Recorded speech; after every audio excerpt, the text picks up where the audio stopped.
ہمیں کچھ ملی کرنا چاہیے. باتیں میں نے کہا سمجھانے کے لیے ہوتی ہیں. جب صحابہ مدائن کی جنگ میں تھے نا تو وہاں مال غنیمت اکٹھا ہو رہا تھا. تو ایک صحابی بہت سارا مال غنیمت ان کے ہاتھ آیا تو وہ سارا لے کے آئے, پر چہرے پہ کپڑا تھا, چہرے پہ کپڑا تھا. انہوں نے لا کے وہ مال غنیمت دیا. واپس جانے لگے تو لوگوں نے پوچھا یار تم اتنا مال لے آئے ہو, تم رکھ بھی سکتے تھے, ہمیں کیا پتا تھا تمہارے پاس ہے, تو نام ہی بتا دو. تو کہنے لگے نام بتاؤں گا تو کیا کرو گے, تعریف ہی کرو گے نا. میں وہ تعریف کرانا چاہتا ہوں جو میرے رب کریم کی بارگاہ سے انعام ملے اور فرشتوں کی زبانوں پہ آئے.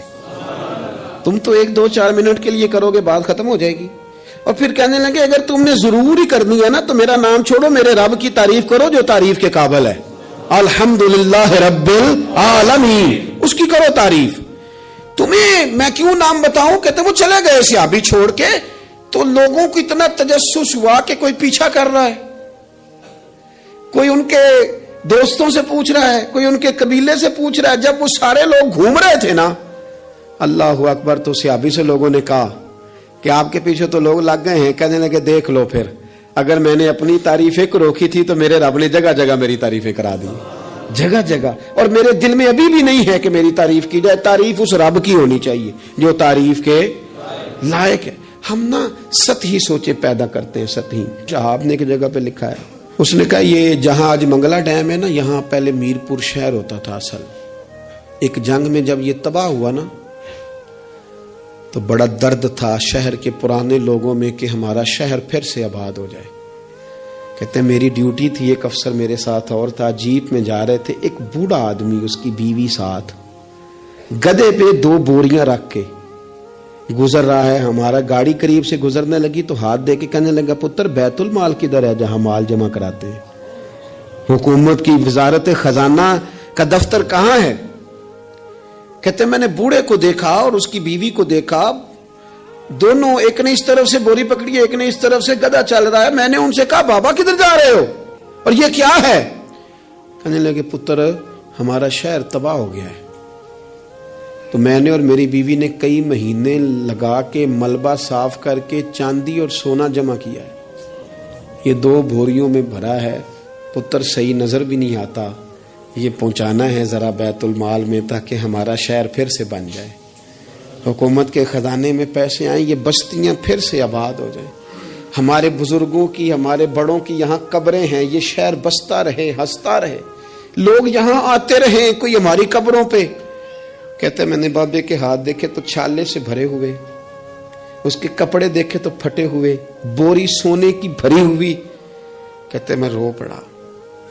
میں نے کہا تیرے قربان جاؤں, تو نے اتنی محنت کی ہے گھر بنانے کے لیے نہیں, شہر بسانے کے لیے. او بھائی کوئی شہر بسانے کو بھی تو محنت کرے نا, کوئی ملک بنانے کو بھی تو محنت کرے نا, کوئی دین کے آفاقی پیغام اور آفاقی قدروں کی بحالی کے لیے بھی کوشش کرے نا. سطحی سوچیں, تمام شہر جلے بس ایک میرا گھر نہ جلے.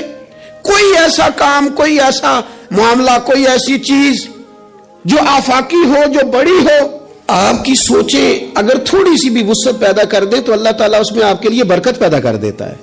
آپ تھوڑا سا ذوق پیدا کریں, تھوڑا سا. میرے اسا فرمایا کرتے تھے مدرسوں کے بچوں سے پیار کرتے رہنا, خدا اپنے بچوں پہ ویسے ہی رحمت کرتا رہے گا. کسی غریب کی اشکشوئی کرتے رہنا, گھر کا چراغ خود بخود ہی جلتا رہے گا.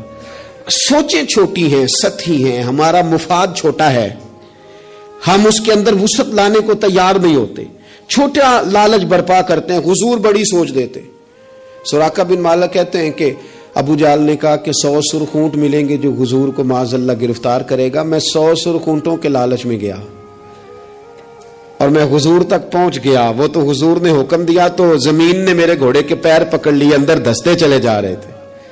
کہتے ہیں میں نے کہا کہ حضور میں 100 سرخ اونٹ کے لالچ میں آیا ہوں.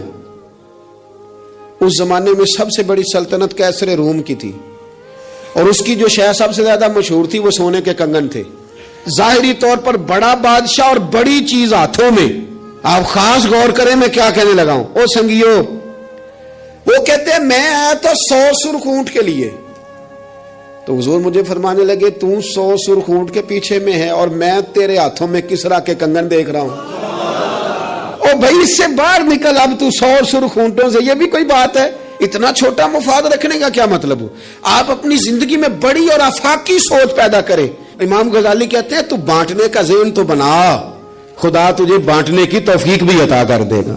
ذوق تو پیدا کر، لیکن نہیں، چھوٹی چھوٹی باتیں، تھکی تھکی باتیں، کچی کچی باتیں، کمزور کمزور سہمے سہمے سے لوگ، او حالات کے سہمے ہوئے لوگوں کو بتا دو حالات بدل جاتے ہیں، کوئی ایک جیسے نہیں رہتے۔ ہر وقت کمزور بات کرنی اور ہر وقت جناب انداز۔ حضرت سیدنا امام زین العابدین بڑا بانٹا، انہوں نے سوچ بہت بڑی تھی، یعنی آفاقی مزاج کے لوگ، اونچے قد کا مزاج، اونچے رویے۔ ایک بندہ آپ کے پاس آیا تو اس نے آ کے کہا حضور میں بھوکا ہوں، مجھے کھانا چاہیے۔ تو امام صاحب نا اونچی اونچی آواز میں رونے لگ گئے، رو پڑے، درد کے ساتھ روئے۔ پھر گھر گئے، کھانا تھیلے میں باندھ کے سامان لائے اور لا کے نا دیوار کے ساتھ رکھ دیا۔ اس کو بلایا، کہنے لگے فلانی دیوار کے ساتھ میں نے کھانا رکھا، اٹھا کے لے جا۔ آپ کے صاحبزادے کہنے لگے ابا جی ایک تو رونا آپ کا میری سمجھ میں نہیں آیا، لوگ سوال کر ہی لیتے ہیں، اور پھر یہ کہ آپ نے دیوار کے ساتھ رکھا تھا اسے دے دینے میں کیا حرج تھا؟ تو امام صاحب فرمانے لگے پتر رویا اس لیے ہوں کہ یار وہ بھوکا تھا اور مجھے پتہ ہی نہیں تھا، پتہ نہیں کتنی بھوک سہ کہ اسے کہنا پڑا ہے۔ درد آیا ہے کہ خدا سوال کرے گا کہ تیرے پڑوس میں بندہ بھوکا تھا، اس گلی میں بھوکا تھا، تجھے پتہ ہی کوئی نہیں تھا۔ رو پڑا ہوں کہ مجھے خبر ہونی چاہیے تھی، اور وہاں اس لیے رکھا ہے کہ ہمیشہ لینے والا ہاتھ دینے والے ہاتھ سے چھوٹا ہوتا ہے، لینے والا ہاتھ نیچے ہوتا ہے، دینے والا اوپر ہوتا ہے۔ آپ فرماتے ہیں میری طبیعت نہیں مانتی کہ کسی مومن کا ہاتھ میرے ہاتھ کے نیچے آئے۔